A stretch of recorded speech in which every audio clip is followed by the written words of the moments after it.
오늘 이 시간에 말씀의 제목입니다. 함께 고백해 봅니다. 내 집의 기초는 반석인가 모래인가?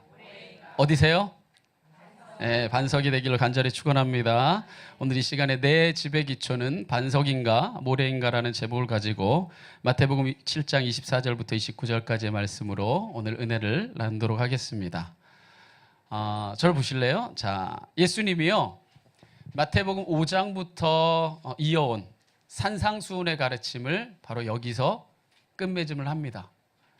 여러분, 그 예수님이 가르치신 말씀 가운데 계속해서 지속적으로 이렇게 말씀을 가르치신 가장 그 진수가 담겨 있고, 그리고 예수님의 가르치신 그 말씀에 어떤 정수가 담겨 있는 이 산상수훈인데, 오늘 말씀을 통해서 그 산상수훈의 이 메시지를 마무리 짓는데, 그 마무리 지을 때에 비유로서 마무리를 짓니다. 자, 우리가 너무나 잘 알고 있는 비유입니다. 반석 위에 세운 집과 모래 위에 세운 집의 비유로서 오늘 말씀을 마무리 짓는데, 여러분, 반석 위에 세운 집과 이 모래 위에 세운 집의 이 둘 사이의 결정적인 차이가 뭐냐? 그 차이를 오늘 말씀을 통해 살펴보면요, 바로 이겁니다. 자, 오늘 말씀을 보면 이렇게 기록되어 있습니다. 나의 이 말을 듣고 똑같습니다. 딱 하나가 달라요. 뭐하지 않는 자는, 행하지 아니하는 자는, 여기서는 행하는 자는, 바로 행하는 것과 행하지 않는 것이 바로 이 둘 사이를 가릅니다. 행하는 자는 그 집을 반석 위에 지은 지혜로운 사람이라는 겁니다. 그런데 나의 이 말을 듣고 뭐하지 않는 자는, 행하지 않는 자는 그 집을 모래 위에 세운 어리석은 사람이라는 겁니다. 자, 그러니까 반석 위에 집을 세우느냐 모래 위에 집을 세우느냐는 바로 들음과 행함의 일치의 여부에 따라서 둘 사이가 갈라진다는 겁니다. 너무나 당연한 질문인데 질문 한번 드려볼게요. 그냥 당연한 질문이니까 한번 당연하게 한번 대답해 보세요. 여러분, 지혜로운 사람이 되고 싶으세요? 어리석은 사람이 되고 싶으세요? 할렐루야. 이렇게 참 답이 확실한 게 좋아요. 그죠? 누구나 지혜로운 자가 되고 싶을 겁니다. 그게 사람이 또 성도라면 마땅히 가져야 될 소망이죠. 그러하다면 우리가 지혜로운 자가 되고 싶다면 오늘 말씀의 근거에서 우리는 두 가지 사실을 분명하게 기억해야 됩니다. 바로 그것은 뭐냐? 바로 오늘 성경에 분명하게 말해주길 뭐라고 얘기했냐면, 나의 이 말을 첫 번째는 뭐 해라? 들어라. 그리고 두 번째는 뭐 해라? 행해라. 그러면 그 집을 반석 위에 집을 세운 사람과 같아서 아주 지혜로운 사람이다 라고 얘기합니다. 그러니까 제가 여러분에게 질문했죠. 지혜로운 사람이 되고자 하십니까? 어리석은 사람이 되고자 하십니까? 지혜로운 사람이 되고 싶습니다. 그렇다면 성도가 참으로 하나님 나라의 지혜로운 백성이 되려면 두 가지를 기억해야 되는 거예요. 하나님의 말씀을 듣는 것, 그리고 하나님의 말씀을 들은 대로 행하는 겁니다. 그래야 인생의 집이 반석 위에 세워져서 세상의 어떤 세파와 풍파에도 흔들리지 않는 인생이 된다는 겁니다. 자, 첫 번째, 예수님의 말씀을 바르게 뭐하는 자가 돼야 돼요? 듣는 자가 돼야 됩니다. 한번 우리 기록해 봅시다. 예수님의 말씀을 바르게 듣는 자. 사람들은요, 예수님의 말씀을 잘 듣는 게 그리 어렵지 않다고 생각합니다. 예수님의 말씀을 바르게 듣고 잘 듣는 게 어렵지 않다고 생각해요. 그런데요, 그건 정말 대단한 오만이고 착각입니다. 제가 예를 들어 볼까요? 예수님 당대에 예수님 입에서 나오는 말씀을 직접 들었던 사람들도 예수님의 말씀을 바로 듣지 못하는 사람이 대부분이었어요. 거의 예수님의 말씀을 바로 듣지 못했어요. 심지어 예수님 당대에 누구에게서 말씀을 직접 들었는데, 예수님한테 직접 들었어도 바르게 듣는 사람은 거의 없었어요. 예를 들어 볼게요. 자, 당시에 권력을 쥐고 있던 기득권층을 형성하고 있었던 대제사장과 제사장 무리들의 사두개파 사람들, 이 사람들은 예수님이 전하는 메시지마다 사사건건 꼬아서 들었어요. 다 아니 꽂게 들었어요. 자, 게다가 사람들의 존경을 한 몸에 받고 있던 바리새파 사람들, 랍비들, 이 사람들도 또한 자기의 자리를 위협하는 예수님의 메시지를요, 들을 때마다 비꼬았고 들을 때마다 저들이 이 말씀을 거부했습니다. 그래서요, 이 사람들이요, 예수님의 말씀을 들을 때 어떻게 받아들일까를 고민한 게 아니라, 어떻게 받아들일까를 생각한 게 아니라, 예수님의 말씀을 어떻게 꼬투리 잡아서 시험과 올무에 빠뜨릴까를 생각합니다. 분명히 예수님의 말씀을 들었는데 바르게 듣는 게 아니라 어떻게 하면 예수님의 그 말을 꼬투리 잡아서 넘어뜨릴까를 생각했다는 거예요. 자, 그뿐인가? 그뿐이 아닙니다. 예수님께 관심을 갖고 나와왔던 무리들조차도 예수님께서 정작 전해야 될 십자가의 복음을 전하니까 그 말을 듣기 어렵다고 외면합니다. 예수 믿으면 오병이의 기적처럼 떡 주고 생선 주고 건강 주고 출세 준다는 말을 듣고 싶었는데, 십자가 져야 하고 좁은 길 가야 하는 복음은 듣고 싶지 않았던 겁니다. 그러니까 바르게 듣질 않아요. 분별해서, 선별해서 듣습니다. 내가 듣고 싶은 것만 듣고 내가 듣기 싫은 것은 듣지 않는 거죠. 그러니 하나님의 말씀이, 주님의 말씀이 왜곡될 수밖에 없었습니다. 보세요. 그뿐이 아니에요. 예수님하고 동고동락하면서 3년 동안이나 같이 먹고 같이 자면서 예수님 말씀을 늘상 옆에서 같이 듣고 같이 묵상하고 같이 나눴던, 심지어 누구들조차도, 제자들조차도 예수님이 십자가를 코앞에 둔 시점까지 뭐 갖고 다투냐면요, 누가 더 높은 자리에 앉을래, 누가 더 높이 쓰임받는 자리에 자기가 나갈래, 그거 가지고 끝까지 싸웁니다. 자, 예수님과 가까이 지냈다고 해서 그분의 말씀을 바르게 듣고 바르게 이해하는 것이 아니라는 뜻이죠. 그죠? 봅시다. 자, 예수님 당대에 예수님의 말씀을 직접 들었던 사두개파 사람들, 바리새파 사람들, 그리고 수많은 무리들, 심지어 제자들, 게다가 새 제자들까지도 때로는 예수님의 말씀을 전해질 때에 바르게 들은 게 아니라 자기 뜻대로, 자기 생각과 자기 편견과 자기 아집을 가지고 들어서, 다시 한번 강조하지만 바로 얼마 있으면 십자가 져야 될 예수님 두고, 심지어 예수님의 세제자라고 불림받는 이 야고보와 요한의 어머니가 찾아와서 당신이 높은 자리에 앉을 때 내 아들을 좌편과 우편에 앉혀달라고 치맛바람을 날립니다. 자, 이처럼 예수님의 말씀을요, 바르게 듣는 게 쉬운 것 같지만 상당히 어렵습니다. 왜 어렵냐? 말을 듣는 게 어려운 게 아닙니다. 말이 아니라 그 말을 들을 때에 그 말을 진심으로 예수님의 뜻을 그대로 받아들이고자 하는 겸손한 마음을 가지고 이심전심이 돼야 되는데, 이심전심이 안 되는 거예요. 예수님의 마음은 이건데 내 마음은 이미 이게 있어요.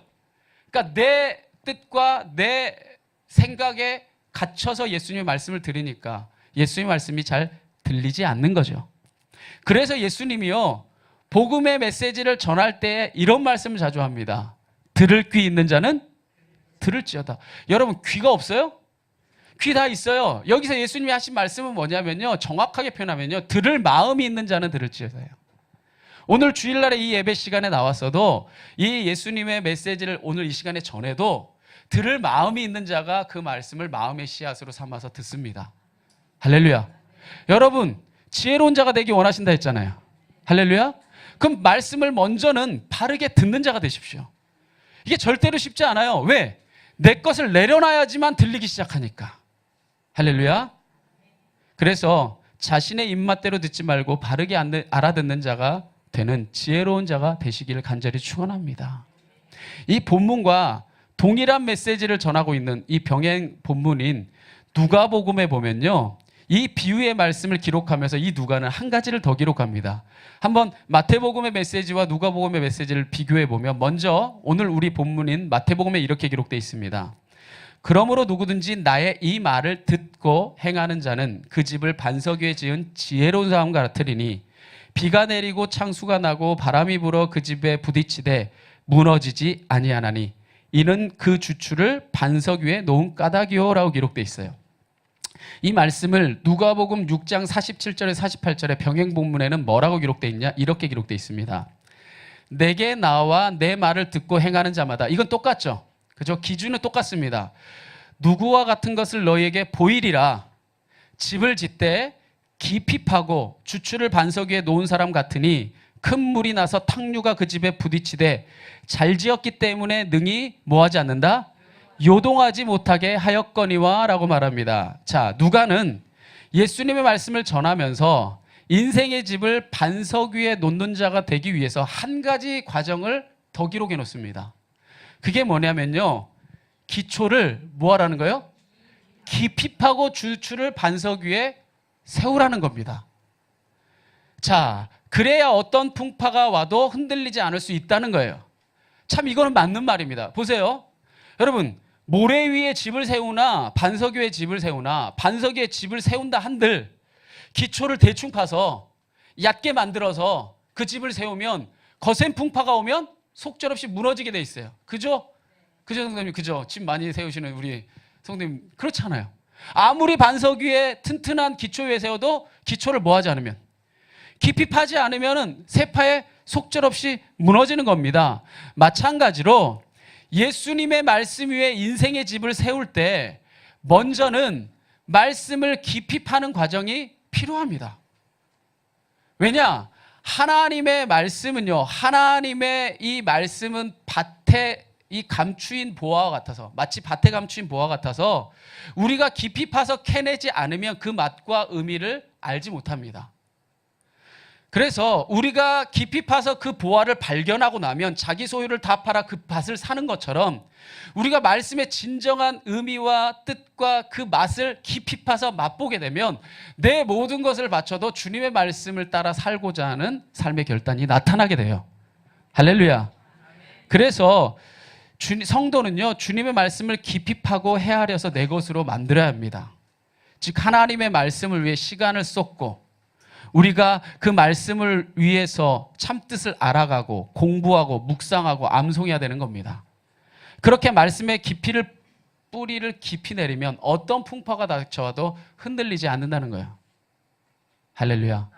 많은 성도님들이 그렇게 얘기합니다. 목사님, 이제 성경 공부는 다 했어요. 나 이제까지 이거 했고요. 이거 해서요. 이제 더 이상 배울 게 없어요. 여러분, 제가 20살 때부터 이 신학에 이런 걸 했으니까 지금 저도 언 25년을 했는데 아침마다 새롭고 늘 새로우면서 하나님의 말씀을 아직도 그 깊이를 다 알 수가 없어요.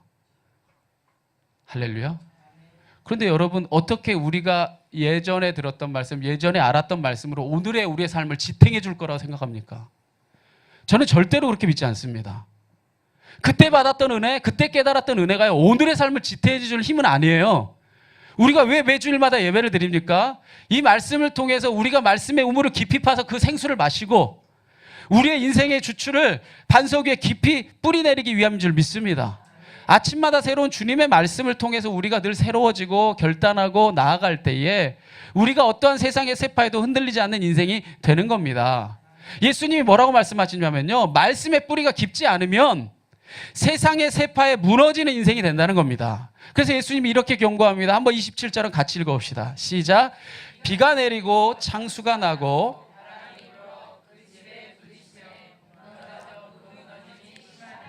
할렐루야. 우리의 인생을 말씀의 반석 위에 굳게 세우지 않으면 세상의 세파 속에서 인생이 무너지게 되는데, 정말 가슴 아픈 것은 그 무너짐이 어떠하다? 심하게 무너진다는 거예요. 그냥 대충 무너지고 마는 게 아니라 아주 심하게 인생이 무너지고 만다는 겁니다. 우리는 그 분명한 예들을 주변에서 보게 됩니다. 여러분, 말씀을 깊이 파서 인생을 정말 깊은 말씀의 그 깊은 뿌리 가운데 세우지 않는 사람들은요, 심지어 하나님의 말씀을 왜곡되게 전하는 목자들도 제대로 알지 못하고 그냥 쫓아가다가 자기 인생이 망가지는 경우도 수없이 많습니다. 여러분, 이단에 빠지는 사람들도 보십시오. 그 이단에 빠지는 사람들이 말씀을 깊이 파서 그 말씀의 깊은 의미를 깨달아 알아서 내 삶의 자양분으로 삼지를 못하니까 조금만 유혹하고 조금만 우리를 흔들어도 쉽사리 그것에 넘어가서 모든 인생이 무너지는데 그 무너짐이 심한 것을 보게 되지 않습니까? 할렐루야. 우리의 인생을 바로 세우기 위해서 그렇기 때문에 말씀을 깊이 파서 우리의 뿌리를 깊이 내려야 되는 줄 믿습니다.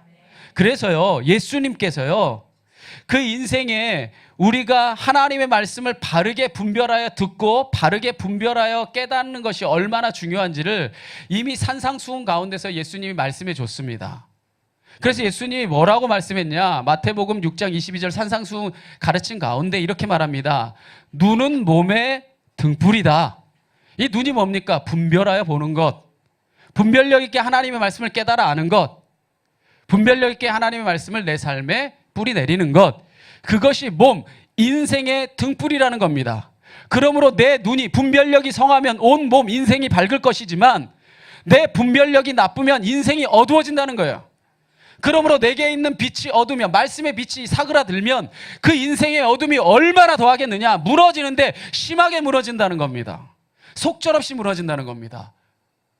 세파가도 여러분 요즘에 홍수 나올 때 보셨잖아요. 그죠? 그 무너짐이 갑자기 닥쳐오면요, 내가 대비할 수 없을 만큼 인생이 무너져 내려버립니다. 여러분, 영적인 것도 똑같아요. 왜 영적인 것은 다를 거라 생각합니까? 우리가 하나님의 말씀 위에 굳건하게 뿌리를 내려서 깊이 파서 그 말씀의 우물을, 생수를 깃고 우리의 뿌리를 내리지 않으면 여러분, 영적인 도전에도 똑같이 우리가 넘어질 수밖에 없습니다. 그래서 우리가 하나님 나라에 합당한 자가 되기 위해서는 예수님이 이렇게 말했잖아요. 나의 이 말을 듣고 행하는 자가 되라 했으니, 예수님의 나의 이 말을 잘 뭐하는 자가 돼야 됩니까? 듣는 자가 돼야 됩니다. 여기서 우리가 기억할 게 뭐냐? 그렇다면 듣기 원하는데, 여러분 듣기 원하니까 이 자리에 있잖아요. 그죠? 그렇다면 예수님의 나의 이 말이 뭔지를 알아야 돼요. 그래서 우리가 때로 설교를 듣고 말씀을 묵상하는 겁니다. 나의 이 말을 알아야 듣죠. 나의 이 말이 뭔지를 모르면은 아무리 듣고자 한다 한들 들을 수가 없습니다. 자, 그렇다면 산상수훈을 통해서 예수님이, 또한 예수님의 삶 전체를 통해서 가르치셨던 나의 이 말은 뭐냐? 예수님의 진정한 말은 뭐냐?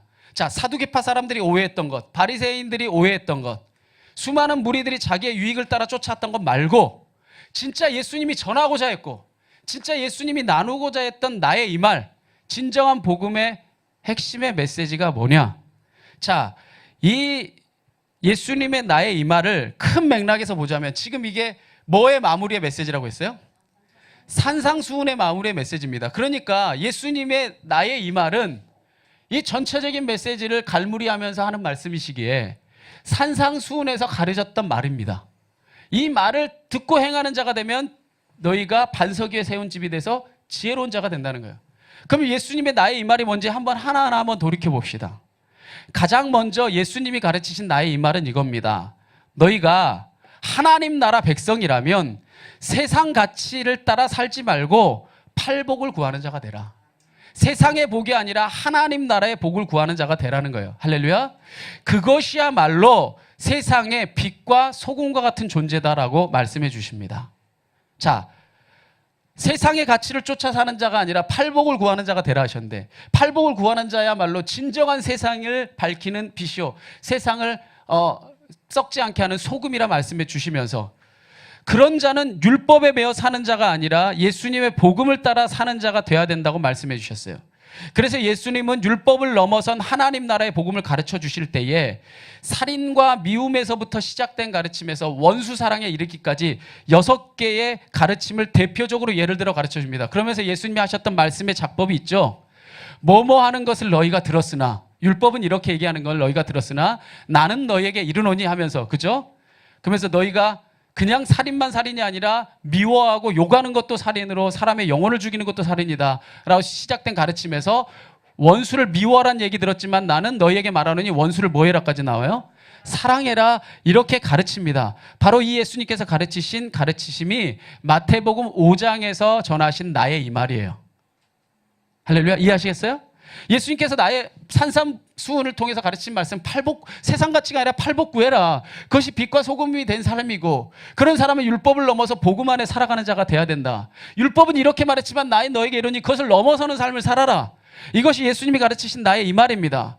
계속해서 마태복음 6장에서 예수님께서 뭘 가르칩니까? 너희가 하나님 나라 백성이라면 너희가 세상에 외식하면서 사람들에게 보이려고 하는 것 아니라 하나님이 원하시는 구제가 뭐냐? 또 하나님이 원하시는 기도가 뭐냐? 또 하나님이 원하시는 금식이 뭐냐? 예수님께서 하나하나 가르쳐 줍니다. 하나님이 원하시는 구제, 하나님이 원하시는 기도, 하나님이 원하시는 금식을 행하며 사는 것, 이게 뭐냐? 하늘의 보물을 쌓고 사는 삶이다. 이게 마태복음 6장에서 예수님이 말씀하신 나의 이 말입니다. 이 가운데 주기도문도 들어가 있는 거죠. 하나님 나라 구하는 자가 되라는 겁니다. 그래서 하늘에 계신 우리 아버지 이름이 거룩히 여김 받으소서, 내가 하게 하소서. 바로 하나님 나라를 위한 기도부터 시작되지 않습니까? 바로 이것이 마태복음 6장에서 전하신 나의 이 말이에요.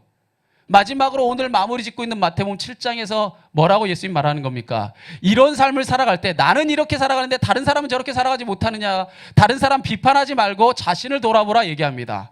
그래서 내 안에 있는 들보를 보고 남에게 있는 티끌을 보고 판단하지 말라고 말씀하시면서 너희가 스스로를 돌아보면서 세상 끝날까지 하나님 나라 구하고 하나님 나라 찾고 하나님 나라 두드려라 말씀하십니다. 그리고 그러한 삶을 살아감으로써 우리에게 뭘 도전하십니까? 하나님 대접하고 살아라. 그거 넓은 길이다? 좁은 길이다. 넓은 문이다? 좁은 문이다. 그렇지만 그 길을 따라 살아라. 그러면 너희에게 마침내 무엇이 맺혀지리라? 열매가 맺어질 거야. 너 말로 너 삶을 증명하는 게 아니야. 열매로 그들을 알지니. 너희가 엉겅퀴에서 다른 무화과 나무를 열겠느냐? 아니라 말이에요. 가시나무에서 포도 열매를 얻겠는지 아니란 말입니다. 우리가 비록 어렵고 험난한 길일지라도 나의 이 말을 끝까지 지키고 좁은 길 좁은 물 걸어가며 살아가면 마침내 성령의 열매를 맺고 하나님 나라에 이르는 하나님 나라 백성이 된다는 겁니다. 이게 마태복음 7장에서 전하신 나의 이 말입니다. 자, 그러면 여러분 이거 다 기억하겠어요? 기억하기 어렵죠? 그렇다면 예수님이 전하신 이 모든 말씀을 한마디로 요약하면 뭘까? 한마디로 요약하면 이겁니다. 세상의 가치, 세상의 기준, 세상의 영광을 쫓는 자가 아니라 하나님 나라를 구하는 자가 되라. 할렐루야. 하나님 나라를 향해 가는 자가 되고 하나님 나라 구하는 자가 되고 하나님 나라를 마음에 품는 자가 되라. 하나님 나라를 품는 것이 진짜 복이다. 팔복이고 하나님 나라를 구하기 위해서 구제하는 거고 하나님 나라를 위해서 기도하는 거다. 할렐루야. 그리고 하나님 나라 향해 가는 길이 좁은 문이고 좁은 길이지만 그럼에도 불구하고 성령의 열매를 맺고 사는 것이 하나님 나라 백성이 사는 방식이고 그것이 마침내 마지막 날에 너희가 얻어야 될 열매다. 여러분 어디 가려고 이 신앙생활 우리 하는 거예요? 하나님 나라 가려고 하는 거예요. 할렐루야. 예수님께서 전하신 나의 이 말의 핵심은 이겁니다. 우리가 사실 뭐 하는 거냐? 이 말씀을 깊이 파는 거예요. 왜? 여러분, 흔들려요. 아는 것 같지만 세상의 유혹에 흔들립니다. 아는 것 같지만 세상의 달콤한 우리의 유혹 가운데서 우리는 넘어집니다. 그래서 우리가 다시 한번 깨어서 하나님 나라를 구하는 자가 되고 다시 한번 깨어서 하나님 나라를 구하는 자가 되려고 그래서 기도하는 거예요. 그래서 말씀 듣는 겁니다. 그래서 우리가 하나님 앞에 늘 내 자신을 돌이킴으로 뿌리를 깊이 말씀의 반석 위에 세워가는 겁니다. 그러면 어떤 세파에도 넘어지지 않고 마침내 열매를 맺게 되는 겁니다. 그런데 하나님 나라 구하며 살다가 그게 좀 어렵다고 내팽개치고 세상에 가서 세상의 가치 좀 쫓다가 또 마음에 찔리니까 다시 또 하나님 나라 좀 구하다가 그거 좁은 길 같으니까 다시 또 넓은 길로 갔다가 왔다 갔다 하면 그 인생의 뿌리가 깊겠어요? 얇겠어요? 얕기 때문에 세상이 시험을 확 주면 그대로 넘어져 버린다는 겁니다. 여러분은 과연 어떤 사람이 되고자 합니까? 예수님이 전하신 나의 이 말을 가감없이 듣고자 합니까? 아니면 내가 원하는 말씀만 가려 듣고자 하십니까? 지혜로운 자는요, 예수님이 전하신 복음을 중심으로 받아들인 자입니다. 할렐루야. 여러분, 예수님의 말씀을 듣는 자가 되십시오. 예수님이요, 죽는 순간까지 눈물을 흘리면서 가슴 아파했던 거는 뭐냐면요, 내 말을 들어주는 사람이 별로 없다는 겁니다. 그게 제일 외로운 일이고 괴로운 일입니다. 누가 주의 말씀을 진짜 주님의 마음으로 들어주겠습니까?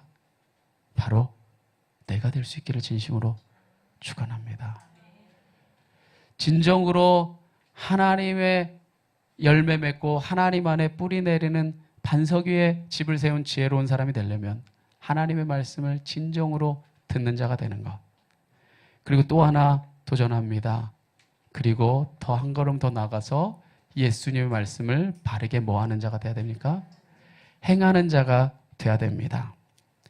지혜로운 사람은 예수님을 말씀을 바로 듣는 것에서 그치지 않습니다. 반드시 행하는 자리에까지 나가야 됩니다. 그래서 예수님이 말씀하시죠. 나의 이 말을 듣고 뭐하는 자는, 행하는 자는 그 집을 반석 위에 지은 지혜로운 사람이라 말씀하십니다. 우리가 말씀을 들었긴 들었는데 그 들음이 행함으로 나타나지 않고 있다면 그것은 말씀의 뿌리부터 잘못된 겁니다. 잘못 들은 거예요. 안 들은 겁니다. 내가 듣고 싶은 것만 들은 겁니다.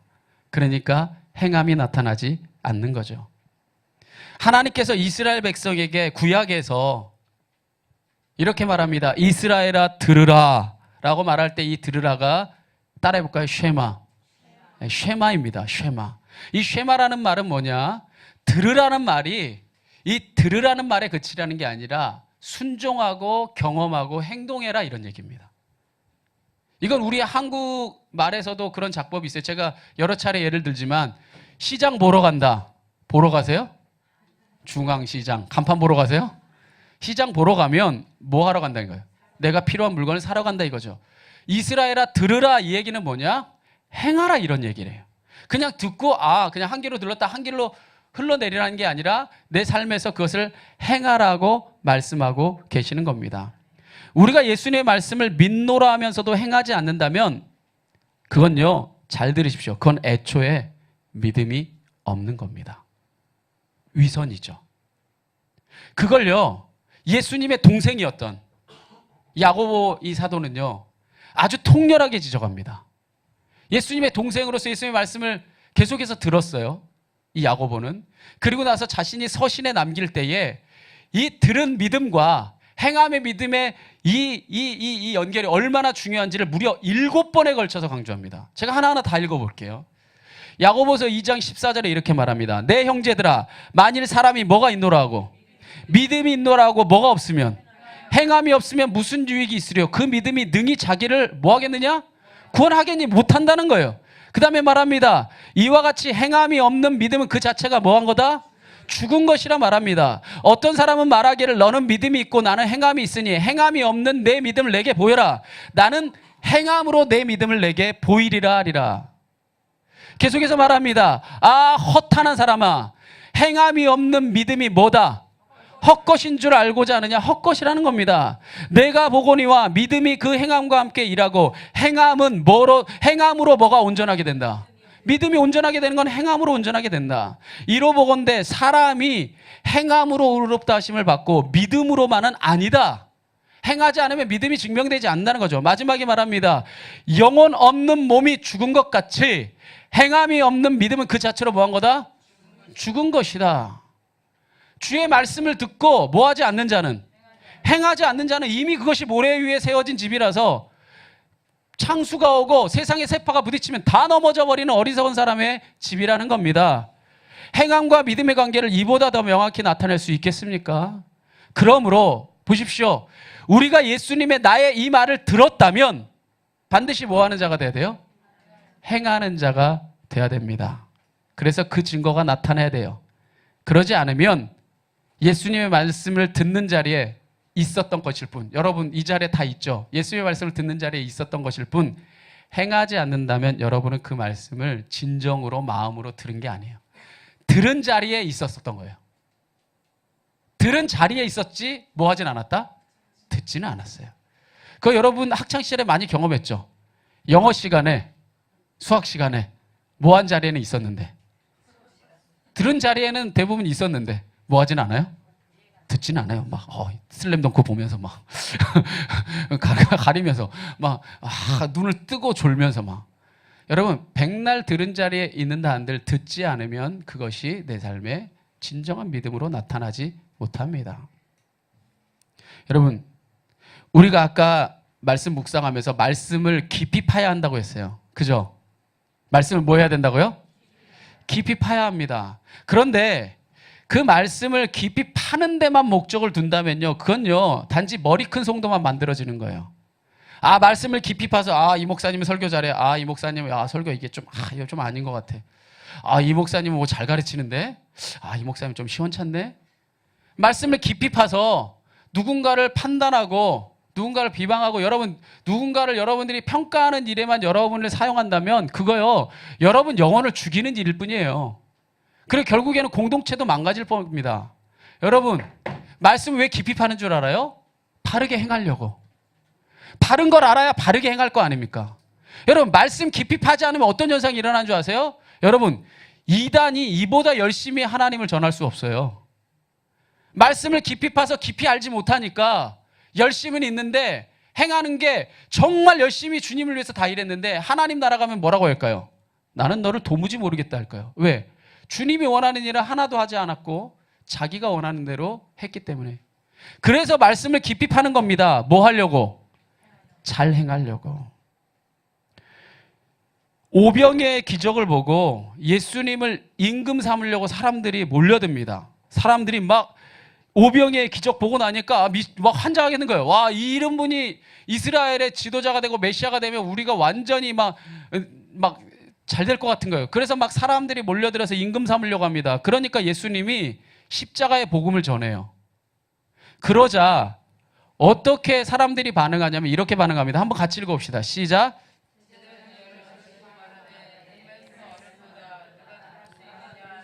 이 말씀이 어렵다는 거예요.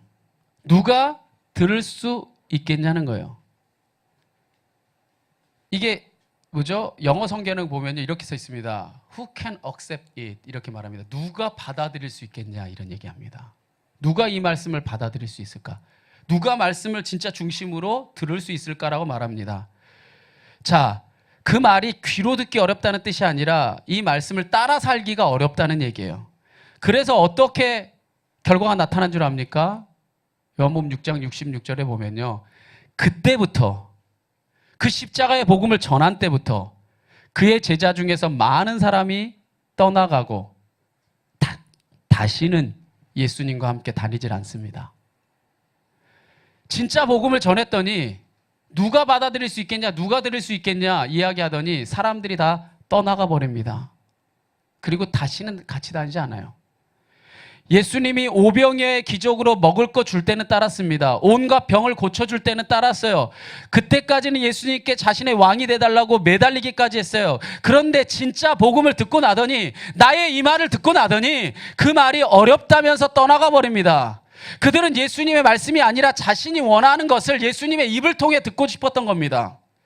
그것은 점집에 가서 무당에게 내가 원하는 거 듣고 싶은 그 심리와 전혀 다를 바가 없는 거죠.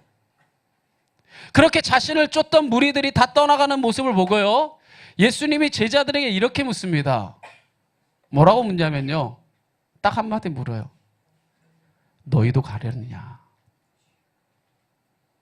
너희도 갈래? 돌려 말하면 이거죠. 너희도 받아들일 수 없겠냐? 저는요, 이 요한복음 볼 때 이 예수님의 이 한마디가 참 예수님의 마음을 대변한다고 생각합니다. 참 추수할 거 많은데 일꾼이 없다. 너 내 말 들어줄 수 없냐? 그 말씀하시던 예수님이 참으로 외롭고 뼈아픈 질문이죠. 어쩌면 예수님은 지금도 우리에게 이 질문을 하고 계신지 모릅니다. 예수님 여러분에게 물어요. 너희도 갈래? 너 정말 이 말씀을 못 받아들이겠니? 묻습니다.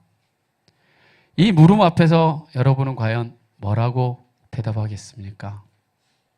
어쩌면 그 대답이 입에서 떨어지지 않을 때도 있습니다.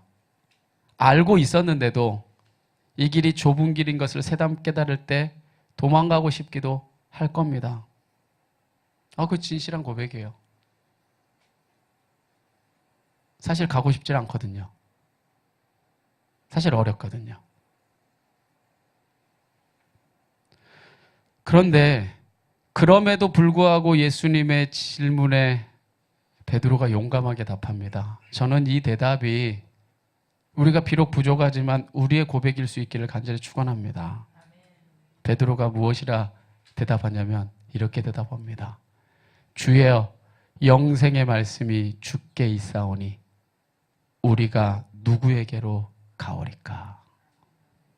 여기 있겠습니다. 같이 가겠습니다. 끝까지 함께 있겠습니다. 그렇습니다. 베드로는 마침내 그 길을 끝까지 함께 가고 베드로 또한 십자가를 지는 끝까지 주님의 길에 동참하는 제자가 됐습니다. 산상수훈을 통해 예수님이 전해주신 하나님 나라의 복음, 기억하십시오. 이 복음의 영생이 있습니다. 이 영생의 말씀이 주님께 있는데 우리가 어디로 가겠습니까? 이제 더 이상 내 안위를 위해서 이리 갔다 저리 갔다 방황하지 말고 하나님의 말씀을 굳건히 붙드는 자가 되기를 간절히 축원합니다. 영생의 말씀을 들었다면 행하는 자가 되기를 간절히 축원합니다. 그리하여 세상의 새파가 아무리 몰아쳐도 흔들리지 않고 끝까지 열매를 맺으며 하나님 나라에 이르는 성도가 되기를 진심으로 축원합니다. 오늘 한번 예수님이 물으셨던 그 질문을 우리 마음에 묻습니다. 너희도 가려느냐? 여러분 뭐라 대답하실래요? 영생의 말씀이 여기 있는데 내가 어디를 갑니까? 할렐루야. 이 믿음의 고백을 여러분의 삶에서 고백하고 어렵지만 한 걸음 한 걸음 걸어갈 때 여러분 분명히 여러분 약속합니다. 하나님 여러분 삶에 사랑이, 기쁨이, 평안이 충만하게 넘치도록 여러분 삶의 열매를 주렁주렁 맺게 하실 것입니다. 우리 그 믿음 가지고 오늘 주님, 내가 주님의 길을 가고자 합니다. 오늘 고백하는 우리 믿음의 식구들이 되기를 간절히 축원합니다.